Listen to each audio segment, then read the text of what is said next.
the same part, it's automatically. Okay.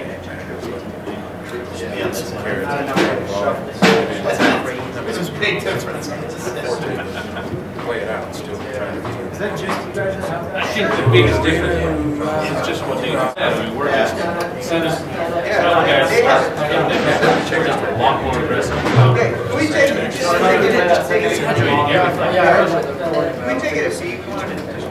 B? Sure. Yeah, just want to explain, you know, this type of music from when it was written, it's a real hard kind of a, you know, funky backing feel. So what that means is, when you lay back on some of the phrases, one misconception a lot of jazz musicians have about laying back, it doesn't mean late, okay? What it means is you're laying back on the phrases, but certain notes are always going to be dead on the time.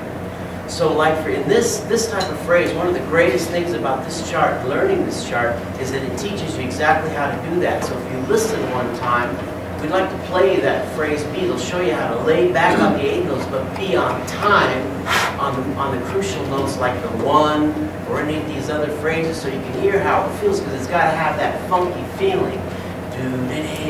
So let's play it for them real quick. Put the drums together. So why don't you just count us off there? Drum measure. Yeah. Okay. So why don't you count us off, and we'll be one bar before B. 1, 2, 3, 4, 1.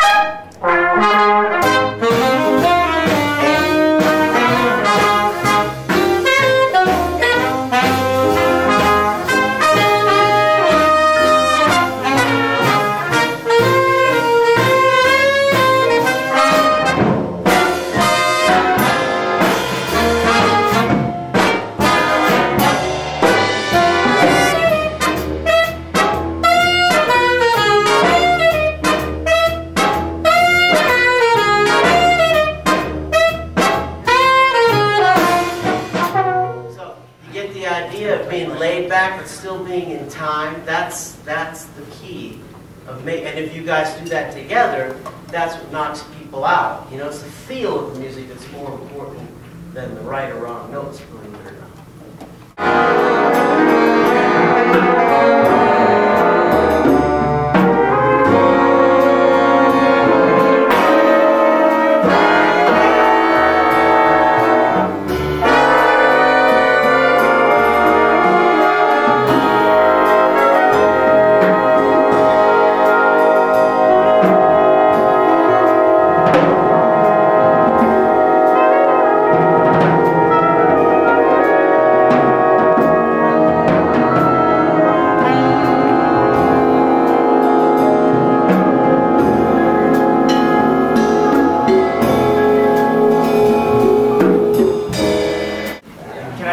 Yeah, go ahead. Okay, so this is beautiful writing now. Very thick. Very thick orchestration. You guys have to be able to hear these chords for them to work. Because right now I hear, I don't know how much he's worked with, probably he's worked with some, because it sounds like some parts are starting to lock in good, but a lot of it sounds like guys just playing their note and like have no clue how it fits with the rest of the group. You always have to be listening across and back and everywhere.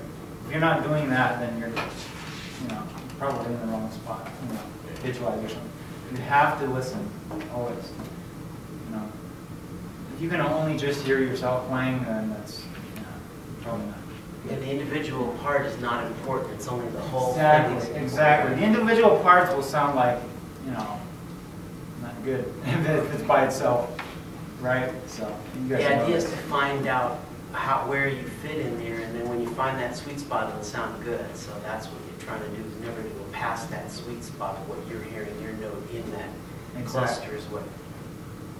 And I would listen back to whatever the lead voice is to kind of have as a reference, see where you fit, as well as the bass, but also the whole group.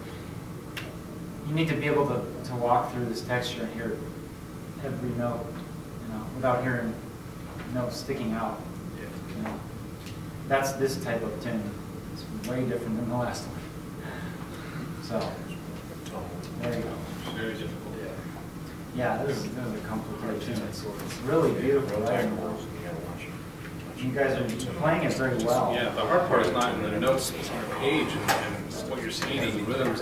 That's nothing. It's just keeping your ears open, keeping focused on what's going on around you. This is a total group effort, this tune.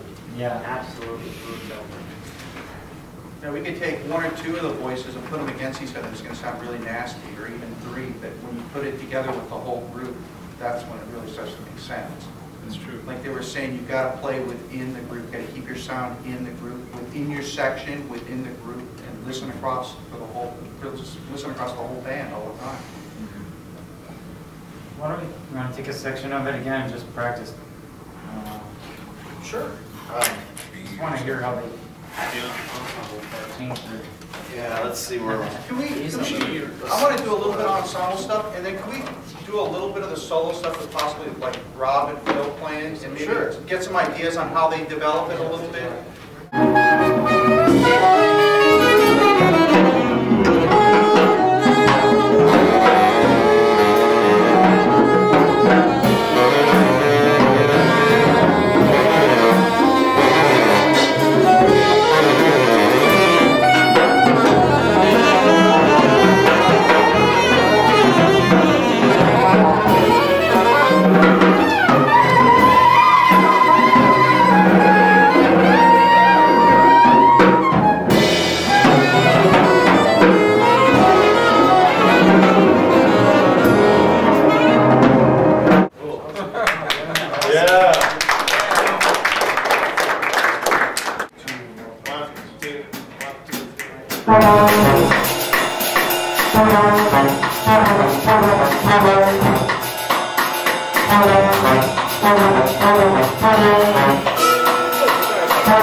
Thank you.